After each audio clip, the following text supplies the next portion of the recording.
अस्सलाम वालेकुम friends, welcome back to my channel. I hope आप सब ठीक होंगे। अल्हम्दुलिल्लाह मैं भी ठीक हूँ। और आज मैं जा रही हूँ शॉपिंग पे, तो मुझे किचन का काफ़ी सारा सामान लाना है, तो मेरे साथ की आउटिंग भी हो जाएगी। तो इसलिए आज हम लोग निकले हैं। देखते हैं फिर आज क्या क्या लेते हैं, क्योंकि जब जाओ ना शॉप पे तब मुझे सारी चीज़ें याद आती है, ये भी ले लूँ ये भी ले लूँ। तो यहाँ पर मेरी सास फ्रूट ले रही हैं।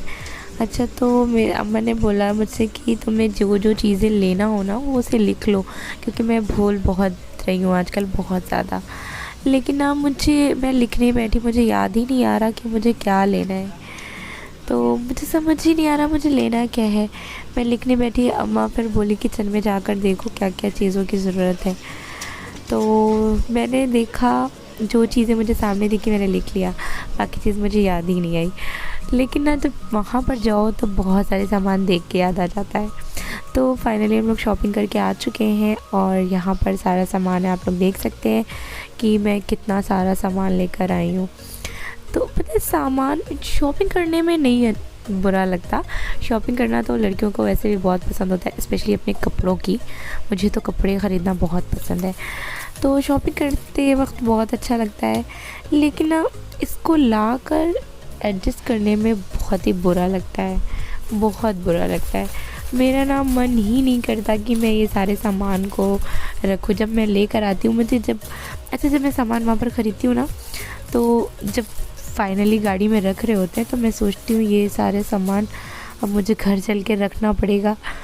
बड़ी गुस्सा आती है, क्योंकि ना आदत नहीं थी मेरी कभी। ऐसा होता है ना, हैबिट होती है तो इंसान करता है शुरू से। मेरी हैबिट बिल्कुल भी नहीं थी, क्योंकि मेरी जो अम्मी थी ना, मेरे यहाँ जब भी कभी राशन वगैरह आता था, कुछ भी चीज़ें आती थी, मैंने कभी भी नहीं रखा। ये मेरी अम्मी के काम होते थे, मतलब मेरी अम्मी ही करती थी। हम लोगों ने कभी ये सब काम नहीं किए थे, क्योंकि मैं कोचिंग पढ़ाती थी और मैं कपड़े सिलती थी, तो मैं उसमें ही बिज़ी रहती थी। मुझे वक्त ही नहीं मिलता था कि मैं कुछ घर का काम करूं। हाँ, घर में रोटियां मैं ही बनाती थी। तो यहाँ पर ना सारा सामान रखना मेरे लिए मुसीबत बना हुआ था, क्योंकि इतना सारा सामान था और फ्रिज सब में एडजस्ट करना और सब जगहों पे रखना समझ नहीं आ रहा था। अच्छा, ये मुझे ना गरी मिली थी, कच्ची जो गरी होती है वो मिली थी मुझे। मैं शौक़ से खाती हूँ कच्ची गरी। तो मैं यहाँ पर ना एकदम थक चुकी थी, क्योंकि आते ही मुझे खाना भी बनाना होता है। तो यहाँ पर मुझे शॉपिंग बहुत ज़्यादा खलती है।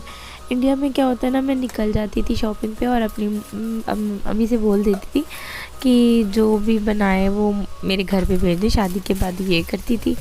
और शादी से पहले क्या होता था कि हम लोग जब शॉपिंग पे जाते थे, घर में खाना बना हुआ हमेशा मिलता था वापस आने पे, तो कभी भी ख़ुद को नहीं बनाना पड़ता था। तो यहाँ पे ना बहुत खलता है, चीज़ें खुद बनानी पड़ती हैं, खुद करनी पड़ती हैं। तो यहाँ पे थोड़े से ग्लास और ये जग मेरी सास ने अपने ले लिया, वो पानी भरकर फूँक कर रखती हैं, तो उन्हें पीना होता है। सूरह रहमान, सूरह फातिहा, वो फजर में, ये सारे पानी के लिए ये छोटी सी कांच की बोतल भी उन्होंने इसीलिए ली। सूरह फातिहा का पानी उसमें और बड़े वाले में सूरह रहमान का पानी वो रखती हैं। अच्छा, यहाँ पर आते मेरी सास ना बोलने लगी कि मुझे भूख बहुत तेज़ लगी है, तो कुछ जल्दी से बना दो ताकि मैं नमाज़ पढ़ने बैठ जाऊँ। तो मैंने सोचा ना कि इतनी जल्दी में क्या बनेगा, तो मैंने सोचा मैं पराठे बना देती हूँ।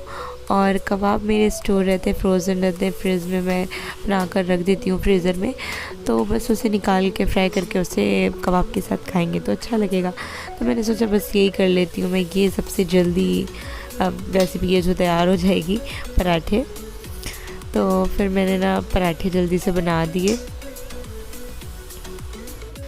मैंने ना इस बार अपने हस्बैंड को बोला है कि जब भी अब घर लें तो मुझे स्विमिंग पूल और गार्डन बिल्कुल भी नहीं चाहिए।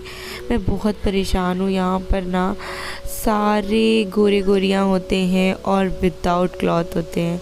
सामने जो लड़की बैठी है वो लड़की नहीं है, औरत है, तो वो विदाउट क्लॉथ है। मुझे बहुत ही गंदा लगता है, मैं इधर आती नहीं हूँ अपने बारजे पे जल्दी। तो यहाँ पर शाम हो रही है, तो मैं बनाने जा रही हूँ मूंग की खिचड़ी बनाने जा रही हूँ। तो ना मैं इस बार इंशाल्लाह जो घर लूँगी तो कोशिश मेरी यही रहेगी कि गार्डन और स्विमिंग पूल ना हो, क्योंकि यहाँ पर मेरी बच्ची भी है और मेरी सास को बिल्कुल भी पसंद नहीं है उधर जाना।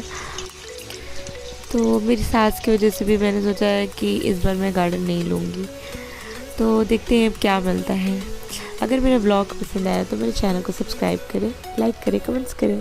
तब तक के लिए बाय, टेक केयर, अल्लाह हाफिज़। दुआओं में याद रखिएगा, सब्सक्राइब करना मत भूलिए।